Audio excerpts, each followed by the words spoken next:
Bonjour à toutes et à tous, nous sommes ravis de vous retrouver pour ce nouveau module du CCAFU Online dédié au cancer du rein. Nous avons choisi un sujet assez chirurgical qui est courant dans la pratique des urologues, qui est la prise en charge des cancers du rein localement avancés. Et pour faire le point sur ce sujet, j'ai avec moi deux éminents collègues. Le premier, c'est le docteur Romain Boissier qui travaille à l'hôpital de la Conception à Marseille. Et le deuxième, c'est Pierre Vigot, qui est professeur d'urologie au CHU d'Angers et qui est particulièrement impliqué dans la prise en charge du cancer du rein. Donc merci à tous les deux d'être là. Nous commençons d'emblée par le cas clinique qui est celui d'une femme âgée de 75 ans qui est en bon état général et qui, suite à des douleurs abdominales, a eu une échographie puis un scanner qui ont montré une volumineuse tumeur du rein droit avec un thrombus dans la veine cave qui remonte jusqu'au niveau des veines hépatiques et on le voit mieux sur cette coupe frontale d'IRM. Elle a donc un cancer localement avancé et avant toute chose, il faut définir de façon très simple ce qu'est le cancer localement avancé. Pour ça, on reprend les recommandations de l'AFU de 2016, Et le cancer localement avancé, ce sont tous les cancers du rein qui ne sont ni intracapsulaires ni métastatiques. Ça inclut un grand groupe de tumeurs, dont ces tumeurs avec thrombus cave, dont le bilan d'extension était négatif. Donc dans le cas présent, le traitement va bien sûr être chirurgical et nous allons discuter autour de cette chirurgie parce que toutes les études, et elles sont nombreuses, qui ont été publiées, montrent que c'est une chirurgie qui est à haut risque de complications et à haut risque de décès, et que la morbidité de cette chirurgie augmente avec le niveau du thrombus. Le premier élément qu'on veut discuter au vu des évolutions thérapeutiques qui ont eu lieu au cours de ces dernières années, c'est est-ce qu'il y a une place pour un traitement néoadjuvant pour essayer de diminuer la masse tumorale et donc de rendre la chirurgie plus facile et on l'espère moins morbide. Donc, est-ce qu'il y a une place pour un traitement néoadjuvant?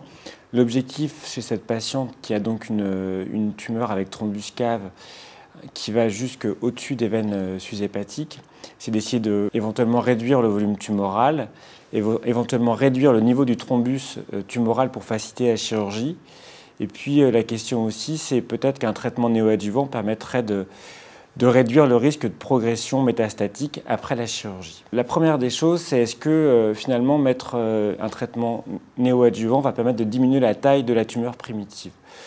Donc si on s'appuie sur cette publication issue qui est une étude rétrospective qui s'est intéressée à des patients traités pour un cancer du rein métastatique avec tumeur du rein en place, eh bien on s'aperçoit que finalement la tumeur primitive diminue assez peu avec ces thérapies ciblées, d'environ 7% en moyenne. Donc c'est une première réponse.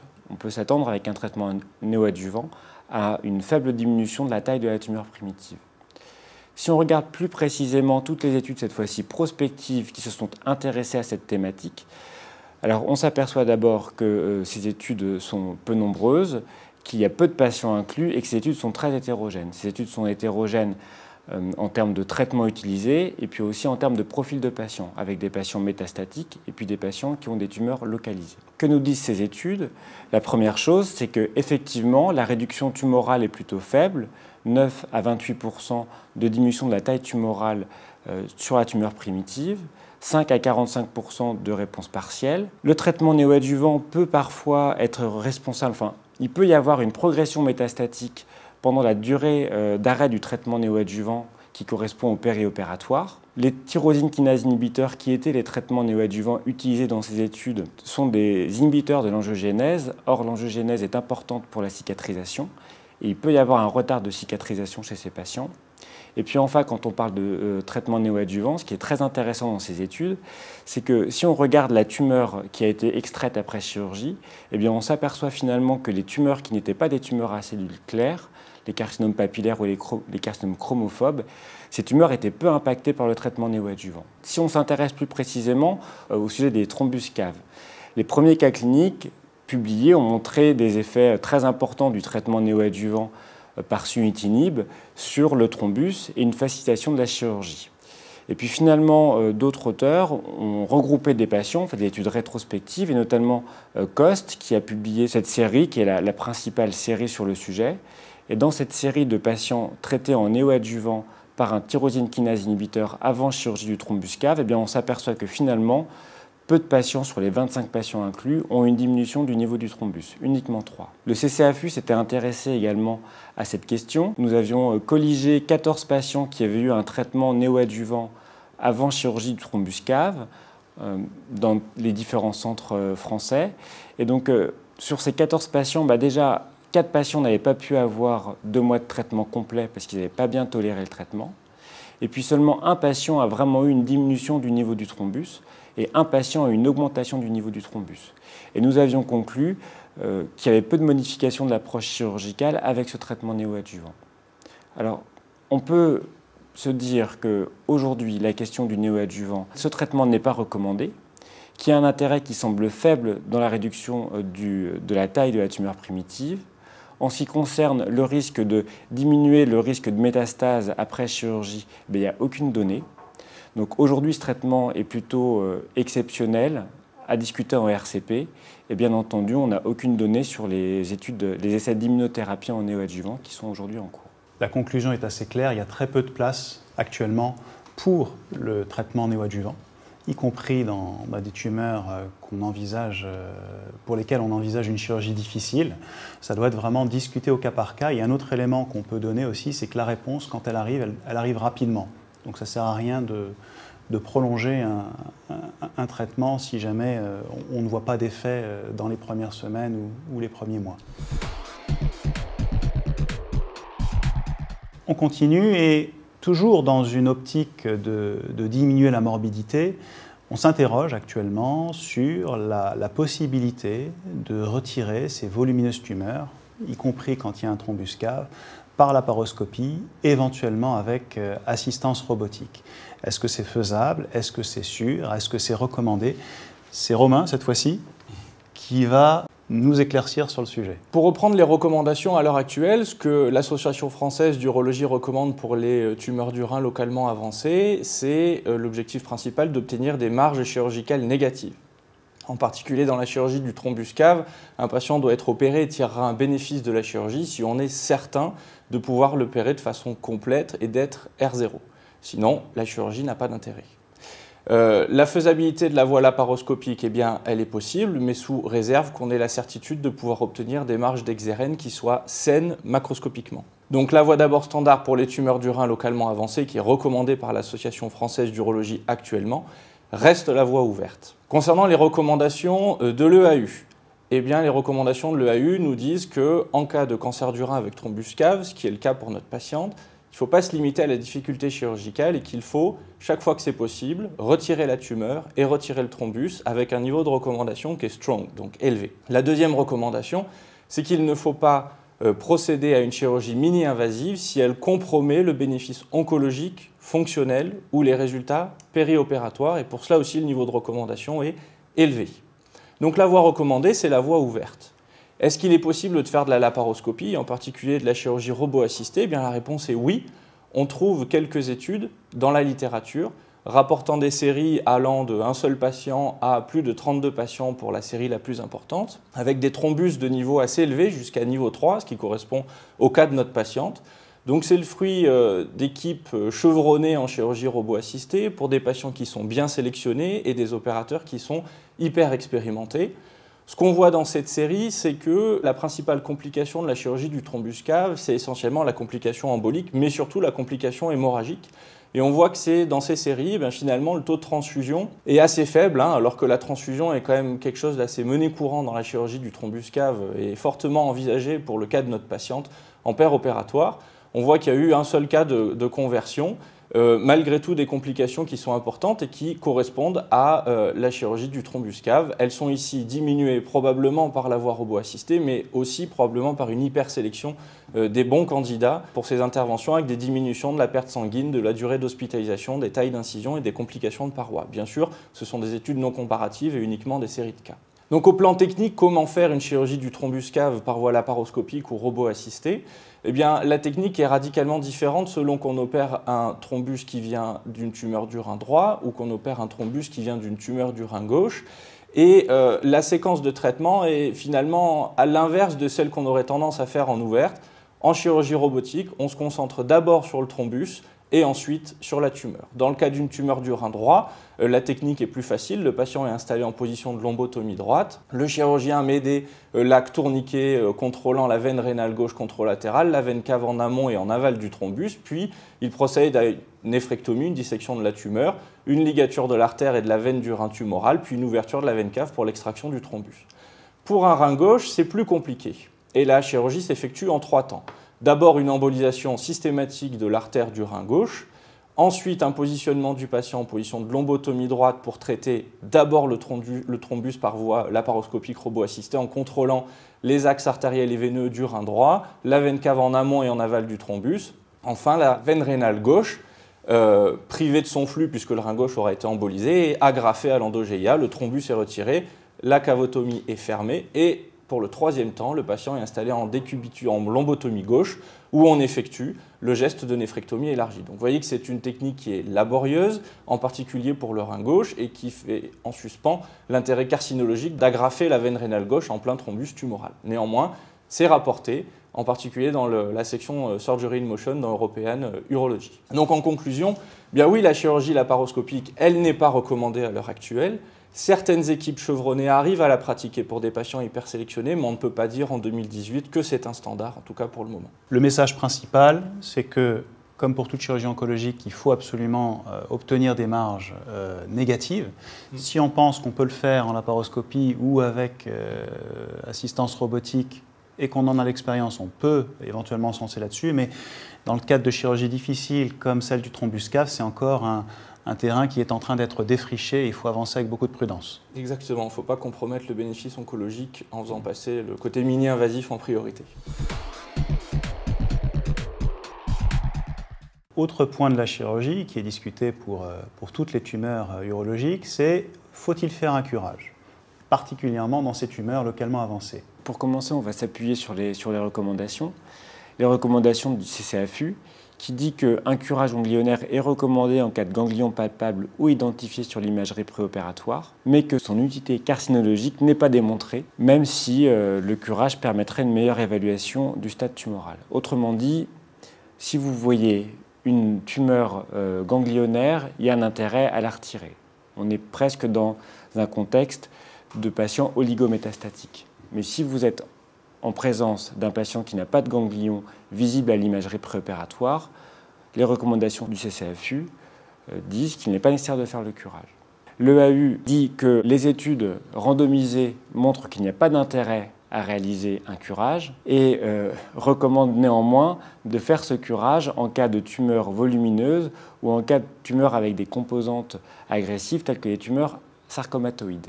Quand on parle de chirurgie d'exérèse de curage ganglionnaire dans le contexte de la chirurgie rénale carcinologique, il faut absolument parler de cette étude de l'EORTC, une étude qui est ancienne, mais qui est une étude prospective randomisée, il faut le souligner, ce n'est pas si fréquent en chirurgie. Donc cette étude a inclus des patients qui avaient une tumeur du rein localisée, des T1 jusqu'au T3, des patients qui n'avaient pas de ganglion, pas de métastase sur le scanner préopératoire, et les patients ont été randomisés en 2 groupes, un groupe néphrectomie totale et un groupe néphrectomie totale plus curage lymphatique étendu. Les populations étaient comparables avec près de 380 patients inclus dans chacun des 2 groupes. Une des limites de cette étude, puisque cette étude a de nombreuses limites, mais une des limites importantes, c'est que finalement seuls 30% des patients inclus dans cette étude avaient des tumeurs classées T3, donc étaient plutôt à haut risque. Un des messages de cette étude, c'est de dire que dans le groupe curage, le nombre de patients qui avaient des ganglions envahis était finalement assez faible, avec, vous voyez, seulement 4% des patients qui avaient un curage positif sur 380 curages réalisés. Logiquement, cette étude rapporte qu'il n'y a pas de bénéfice en termes de survie sans progression ou de survie globale en cas de curage dans le cadre du cancer du rein localisé. Et c'est sur cette étude que s'appuient les recommandations aujourd'hui. L'année dernière, il y a eu 2 études intéressantes sur ce sujet. Une étude qui s'est intéressée plus précisément aux patients à plus haut risque, qui a inclus des T2 et des T3.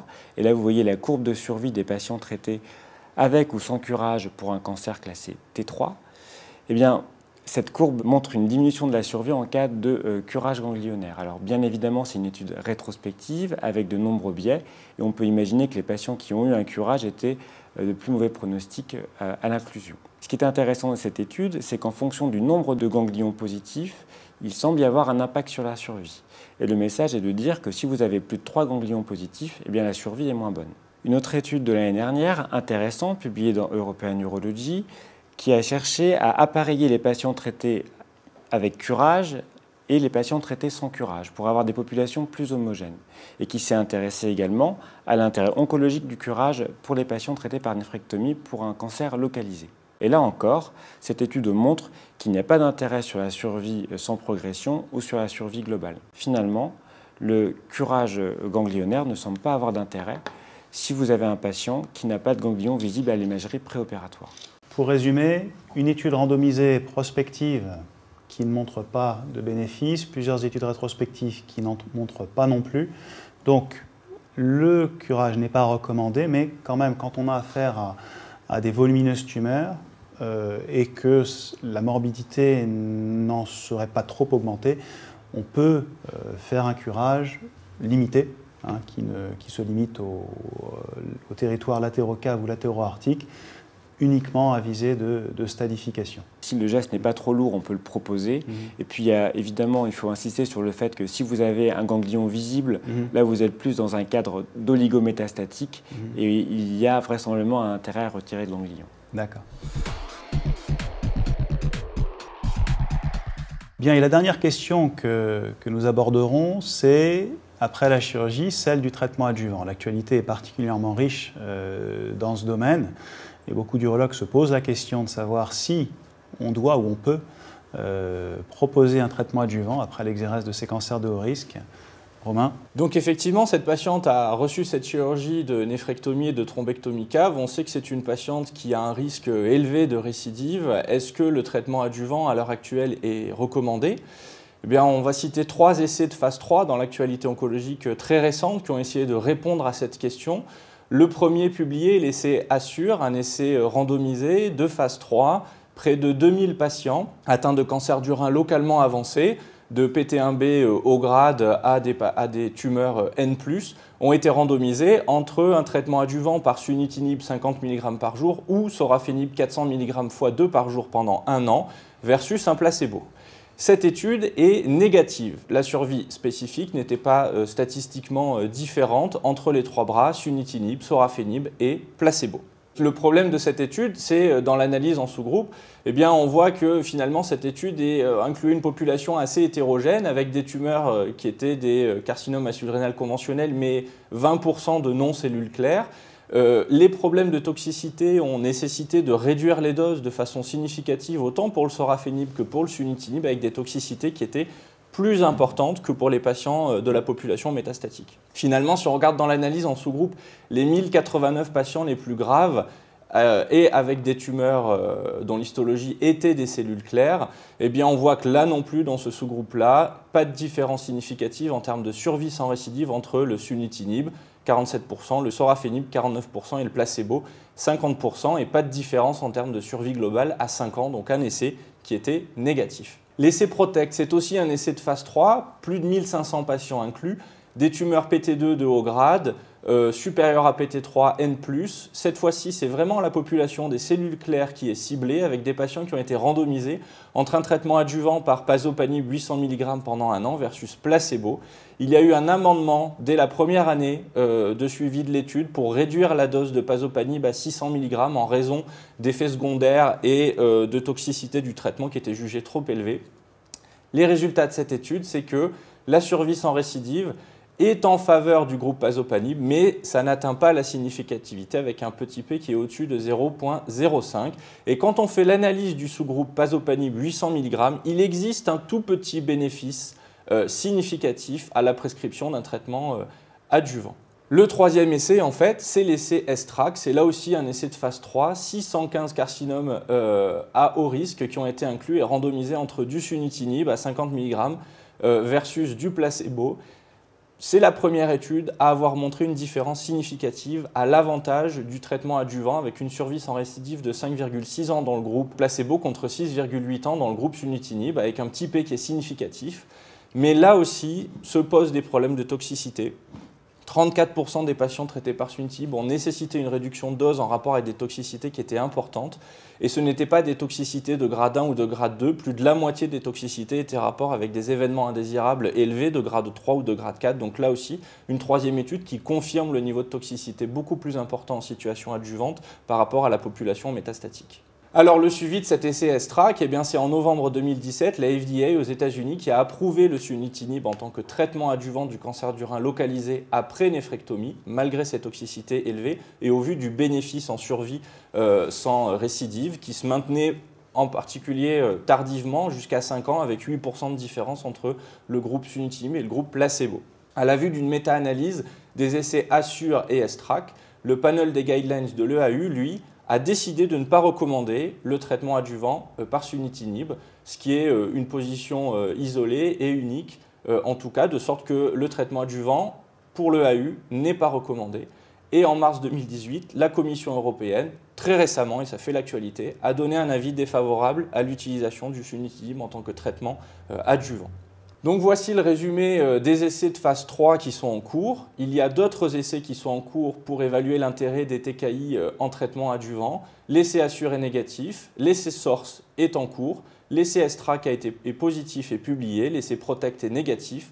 Reste l'essai Everest évaluant l'intérêt des mTOR en traitement adjuvant. Et enfin l'essai Atlas qui randomise l'axitinib versus placebo. On attend les résultats de ces essais SORCE, Everest et Atlas.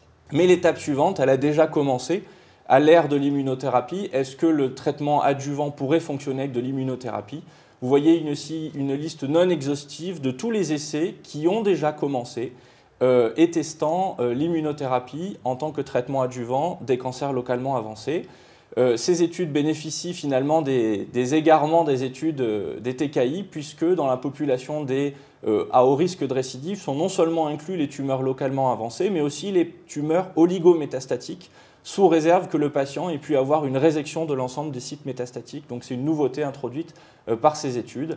Donc ces études ont déjà commencé, pour ne citer que l'étude InMotion 2010 randomisant la tezolizumab versus placebo, ou l'essai Keynote 564 randomisant le pembrolizumab versus placebo. Et donc on attend les résultats de ces études qui ont déjà commencé à inclure.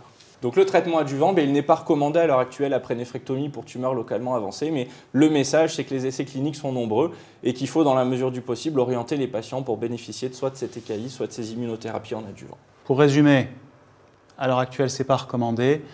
On a 3 essais, un négatif, un mi-figue, mi-raisin, et le dernier qui montre un bénéfice, mais peu important, ouais, qui, selon l'endroit où on se trouve, côté de l'Atlantique est recommandé ou pas. En tout cas, pour l'instant, en France, ça ne l'est pas. Et donc, le message est celui, si vous le souhaitez, d'inclure dans les essais cliniques. Bien, nous en avons fini. Je vous remercie de nous avoir suivis et j'espère que nous avons pu clarifier la prise en charge actualisée du cancer du rein localement avancé. Je voudrais remercier les laboratoires Janssen qui ont apporté leur support à ce projet institutionnel de l'Association française d'urologie. Et je laisse la parole au professeur Arnaud Méjean qui va vous résumer les take-home messages de cette session. Merci. Bonjour et bienvenue à ce nouveau module du CCAFU Online consacré aujourd'hui au cancer du rein. C'est autour d'un cas clinique sur une tumeur du rein localement avancée, avec extension cave, que ce module a été construit pour aborder l'intérêt d'un traitement néoadjuvant ou adjuvant. En effet, la chirurgie est à risque de complications et de progression dans cette indication. Il serait donc utile d'avoir un traitement périopératoire. Concernant le traitement néoadjuvant, il a pour but de réduire le volume tumoral, de diminuer le niveau du thrombus chirurgical, de diminuer le risque de récidive et de progression, dans le but de réaliser une exérèse chirurgicale plus facile et de diminuer la morbidité et la mortalité.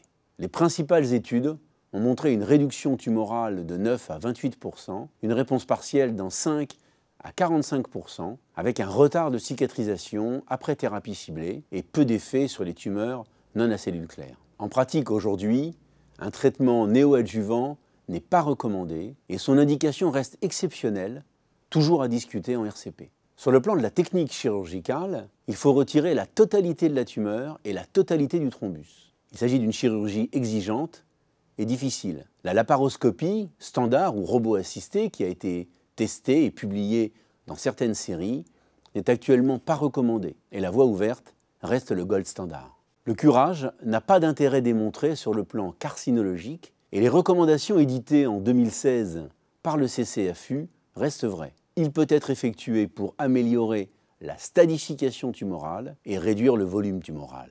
Le bon sens veut bien sûr que des ganglions extirpables le soient le jour de l'intervention.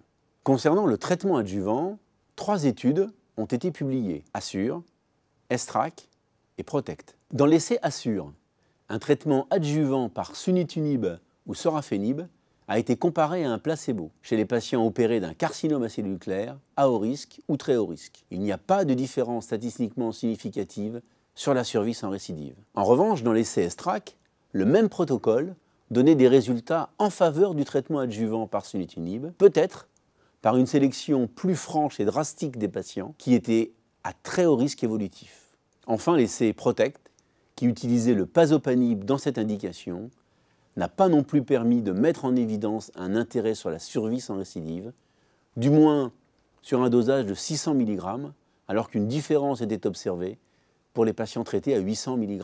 À l'heure actuelle, seule la FDA a approuvé le traitement par sunitinib, mais pas l'IMIA. Un traitement adjuvant n'est donc actuellement pas recommandé en France. Les résultats d'autres essais sont attendus dans les années à venir. De nombreux essais testant une immunothérapie par anti-PD-1, anti-PD-L1, seul ou en combo, associé à un TKI ou un anti-CTLA4, en néoadjuvant ou en adjuvant sont au cours, et de nombreux essais sont actuellement testés.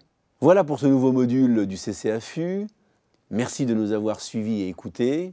Merci à Pierre Bigot, Romain Boissier et Karim Bensala. Merci également au laboratoire Janssen pour leur soutien institutionnel et merci aux services techniques pour cette nouvelle réalisation. Au revoir et à bientôt.